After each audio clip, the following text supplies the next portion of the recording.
3차선에 공사 차량이 있었어요. 그래갖고 저는 벤츠 차량이 세울 줄 알았어요. 근데 무리하게 진입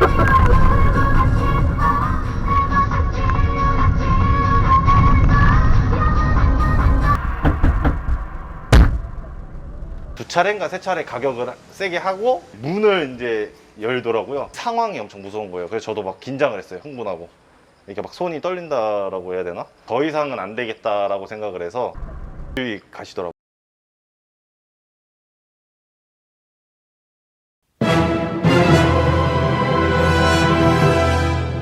제가 첫인상이 좀 강하고 키가 크고 이러다 보니까 아무래도 그분께서는 당황하셨나 봐요. 한마디도 안 하시고 그냥 가버리시더라고요.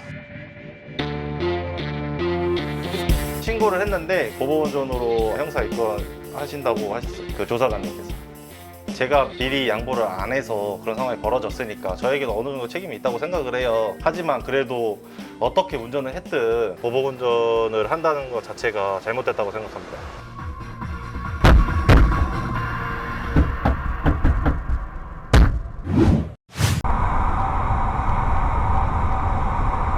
황당하기도 하고 우습기도 하고 무섭기도 하고 여러 가지 만감이 교차하더라고요.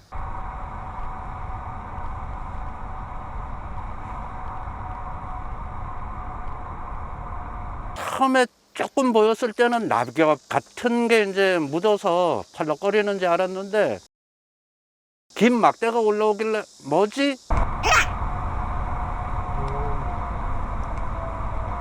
피리도 안 불었는데 코브라 쇼처럼 막 올라오는데 저도 그 순간은 안 떨어지고 점점 세워갖고 춤을 추고 쇼를 하더라고요.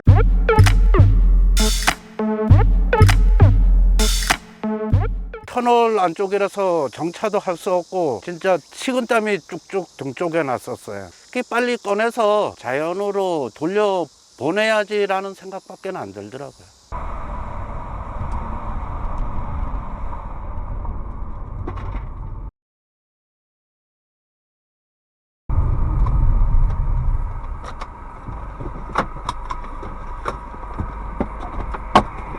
뱀이 머리만 내밀고 저하고 계속 한 10분, 20분 정도 대치를 하고 있었어요.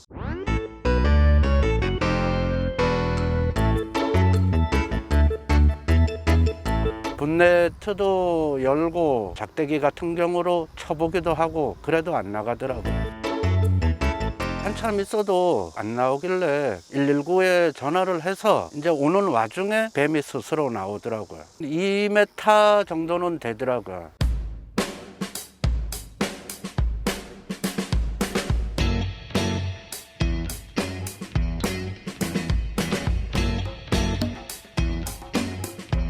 보니까 이 뱀은 황구렁이라는 뱀인데요.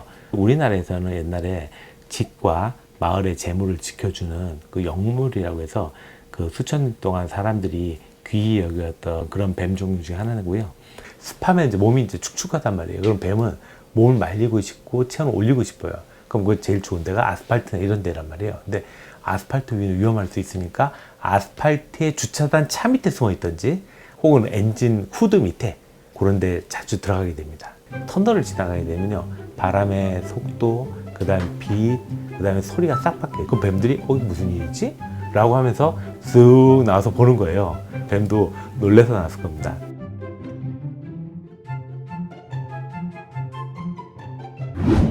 시간당 50에서 100mm 이상 계속 내린다고 일기예보가 나오는 상태였죠. 갑자기 앞에서 나무가 쓰러지더라고요. 엄청 무서웠죠. 나무가 10m 넘는 나무가 이렇게 한꺼번에 한 번에 툭 쓰러지니까 좀 무섭다는 공포가 좀 들긴 했죠.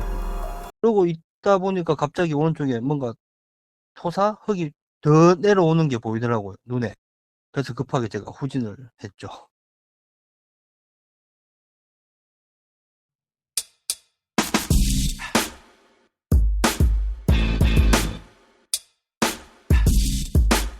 차를 빼고 한 10초, 20초 정도 차에 가만히 앉아 있었어요. 그 무너진 곳을 봤는데 진짜 이건 영화에서나 볼 법한 정말 너무 공포스러운 그 자체 아수라장이 되어 있었죠. 견적이 240만 원 정도 나왔죠. 본네트 찌그러지고 유리창 깨지고 지붕 조금 찌그러지고 여러 군데 복합적으로 좀 상처를 입었다. 그 행정 지자체 차원에서는 보상이나 배상에 대해서는 해줄 수 없다는 답변을 드렸습니다. 토사가 유실된 상태에서 자기들이 관리소를 치우지 않은 상태에서 사고가 나면은 보상이나 배상을 해줄 수 있지만 가다가 사고 난 걸 해줄 수 없다. 이건 좀 뭔가 안 맞는다는 느낌이거든요. 솔직히 좀 어이가 없었습니다.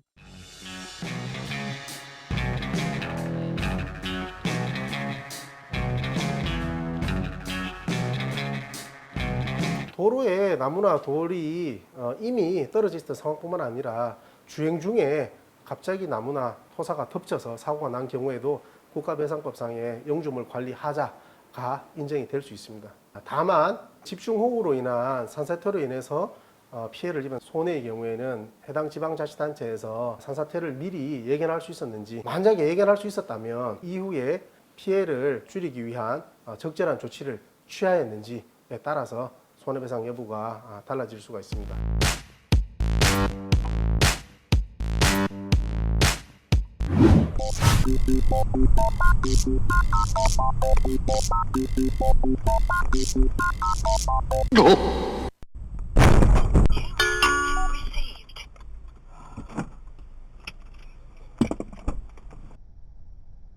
출입구가 편도라서요. 먼저 진입을 하는 차량이 신호가 울려서 상대방이 못 들어오게 하는 그런 구조라서.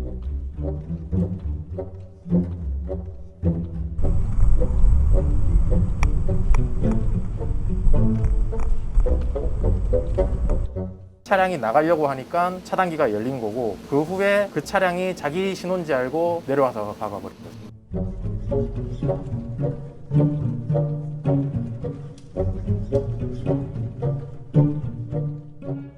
당시에 빨간불 신호를 못 보고 내려왔다라고 얘기는 했었는데, 신호 못 보고. 네, 그 후에는 뭐 다시 또 말을 바꿔서 차단기가 고장이 났다, 뭐 그거는 쌍방과실이다라고 하더라고요.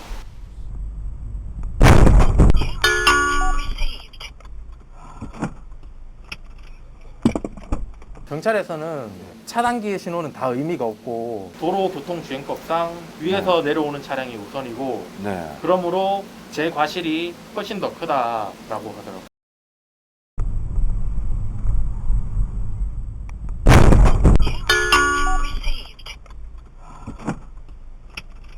상대방은 처음에는 경고등을 못 보고 진입했다라고 말하다가 그 다음에는 경고등이 고장났다라고 이야기하는데, 설령 경고등이 고장났다 하더라도 그 업체에게 책임 묻는 것은 별도라고 제보자의 과실과 연관짓기는 어려워 보입니다. 그리고 제보자 차량이 차단기 한 개를 먼저 통과한 상태에서 상대 차량을 발견하고 멈추기까지 하였는데, 상대 차량이 충돌하리라 예상할 수 없고 피하는 것도 불가능하기 때문에 제보자 차량 주요 의무 위반으로 평가되지 않습니다. 또한 주차장 차단기 신호가 있다면 이 신호가 도로교통법보다 우선해서 통행 방법의 절대적 기준이 됩니다. 이번 사고는 누가 봐도 경고등과 경고음을 무시하고 그대로 충돌한 상대 차량의 주차장 신호 체계 위반이 사고의 결정적 원인입니다.